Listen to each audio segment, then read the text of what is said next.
خوشی کا لمحہ ہے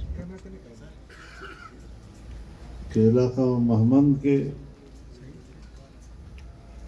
ایک نامور خاندان حاجی باروز خان کا خاندان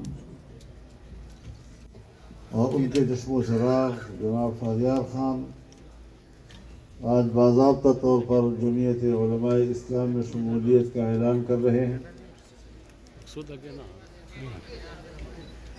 جمعیت علماء اسلام نے جس پرچم کو بلند کیا ہے یہ پرچم نبوی ہے۔ یقیناً اس کے پیچھے کارکنوں کی محنت، ان کی جدوجہد اور ان کی اخلاص بھری قربانیاں یہ کار فرما ہیں۔ اور پھر اس کی تاریخ بھی اگر ہم 1400 سال کی تاریخ کو دیکھیں تو وہ بھی اسی جھنڈے کے سائے میں اسلام کے لیے دی جانے والی قربانیاں ہماری تاریخ ہیں۔ بر صغیر کی تاریخ کو دیکھیں تو اسی جھنڈے کے تحت بر صغیر کے علماء نے قربانیاں دیں، آزادی کے لیے، جدوجہد کے لیے۔